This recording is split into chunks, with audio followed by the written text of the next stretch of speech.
Hello बच्चों, class 11 physics में आज हम लोग एक नया चैप्टर पढ़ेंगे। इस चैप्टर का नाम क्या है? चैप्टर 4 है कार्य, ऊर्जा और शक्ति।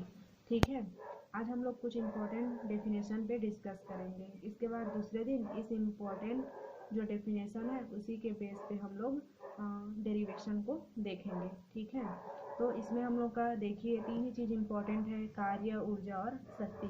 इस चैप्टर में हम लोग को इन तीनों चीज़ों के बारे में ही पढ़ाई करना है। तो देखिए पहला क्या है, कार्य।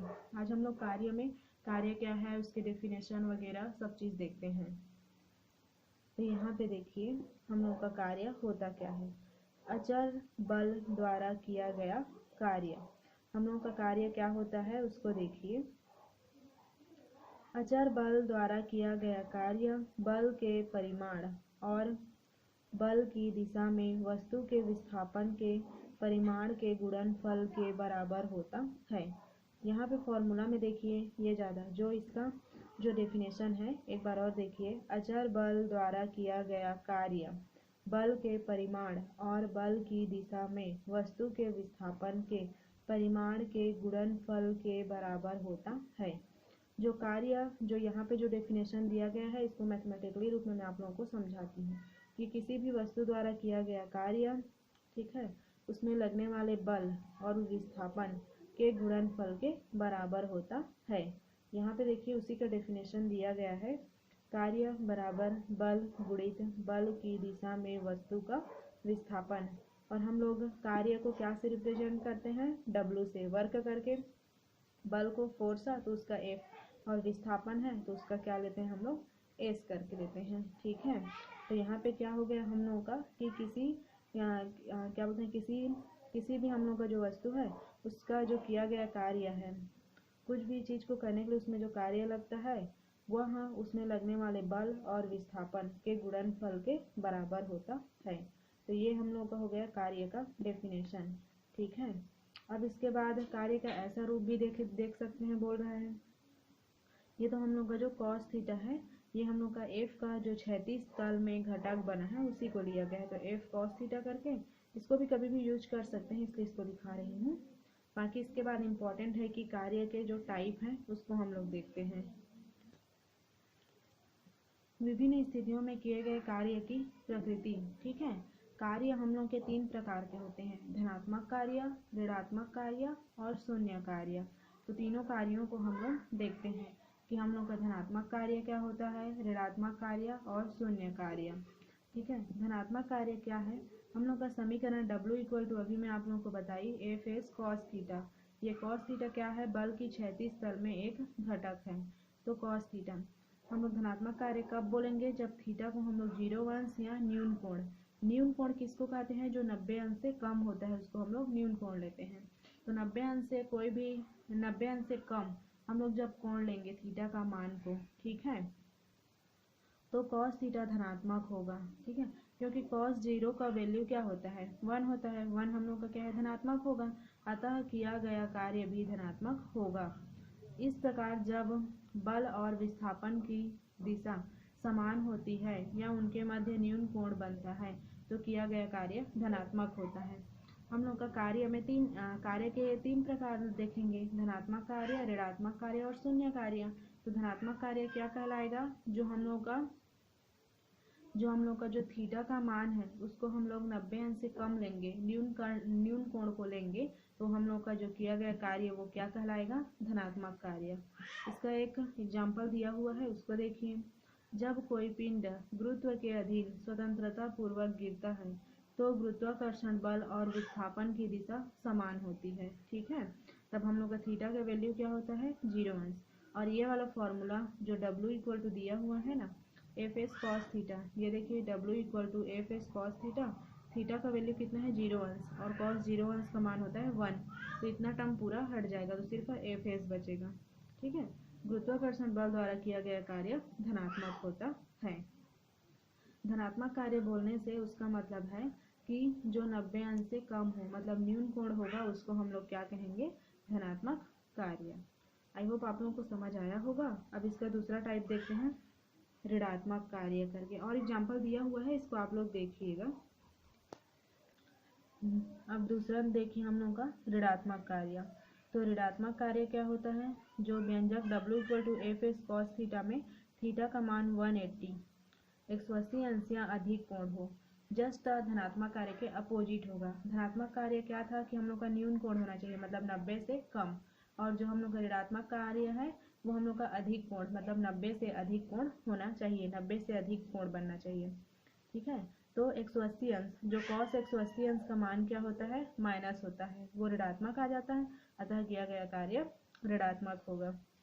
इस प्रकार जब पिंड का विस्थापन बल की दिशा के विपरीत होता है अथवा बल और विस्थापन के बीच का कोण अधिक कोण होता है, तो बल द्वारा किया गया कार्य ऋणात्मक कार्य होता है।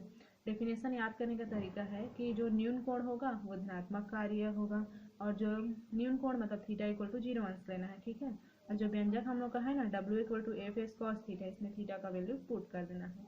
और जब हम लोग का ऋणात्मक कार्य होता है वो 90 से अधिक होता है, मतलब 180 अंश, तो cos 180 अंश का मान क्या होता है, -1 होता है। तो हम लोग का जो अधिक कोण रहता है उसको हम लोग अधिक कोण होता है तो उसमें किया गया कार्य क्या हो जाता है, ऋणात्मक कार्य। ठीक है, इसका भी पहला एग्जाम्पल देखते हैं। जब किसी खुरदरी सतह पर एक वस्तु को चलाया जाता है तो घर्षण बल विस्थापन के विपरीत दिशा में कार्य करता है, अतः घर्षण बल द्वारा किया गया कार्य ऋणात्मक होगा। जब कोई भी कार्य एक ही दिशा में होता है तब धनात्मक होता है, और एक दिशा जैसे राइट साइड है और दूसरी दिशा लेफ्ट साइड है, तो दोनों की दिशा विपरीत हुई ना, राइट और लेफ्ट का, तो वो क्या हो जाएगा, हम लोग का ऋणात्मक कार्य होगा। ठीक है, और डेफिनेशन और एग्जाम्पल उसको आप लोग देखिएगा। अब इसके बाद हम लोग का एक और क्या है, शून्य कार्य। तो शून्य कार्य क्या होगा, जो हम लोग का कार्य होगा ही नहीं, मतलब W का मान क्या आना चाहिए, 0। शून्य कार्य का मतलब है कि जो हम लोग का W है उसका मान 0 आना चाहिए। जब W का मान 0 आएगा तभी हम लोग का वो क्या हो जाएगा, शून्य कार्य होगा। जैसे हम लोगों ने धनात्मक में देखा कि 90 से कम होना चाहिए, मतलब न्यून कोण, और ऋणात्मक में क्या देखा कि 90 से अधिक, मतलब अधिक कोण होना चाहिए। न्यून कोण मतलब धनात्मक कार्य और अधिक कोण मतलब ऋणात्मक कार्य। और शून्य कार्य नाम से ही स्पष्ट है कि जो मेरा W है उसका मान क्या आना चाहिए, 0। तो उसका मान कब 0 आएगा, cos थीटा में हम लोग का cos थीटा में जब cos थीटा है तो थीटा का वैल्यू 90 होगा, तो cos 90 अंश का मान क्या होता है, देखिए एक बार 90 से कम लिए, एक बार 90 से अधिक लिए, तो अभी करेक्ट थीटा इक्वल टू 90 लेंगे।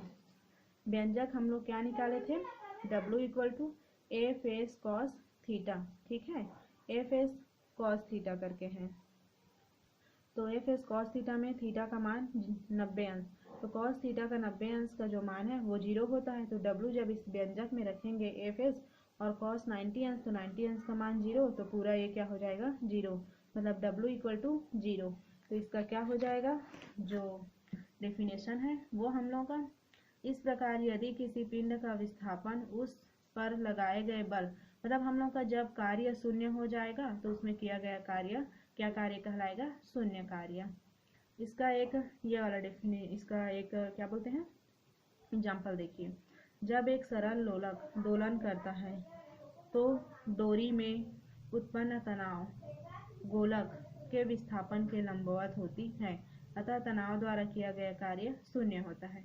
जो सरल लोलक बोल रहे हैं ना, वो एक बार राइट साइड में गति करता है आधे, फिर लेफ्ट साइड में करता है, ऐसे ऐसे वो घूमते ही रहता है, ऐसे करके एक बार ऐसे जाएगा, फिर एक बार ऐसे ऐसे करके घूमते रहते हैं। तो इधर की जो विस्थापन और इधर की विस्थापन दोनों बराबर ही होते हैं। ठीक है, लेकिन ये दिशा विपरीत होती है, इसलिए इसमें किया गया कार्य शून्य कार्य होता है। ऐसे करके गति करता है ना, वो शून्य कार्य होता है। तो यही कार्य हम लोग का क्या कहलाता है, शून्य कार्य।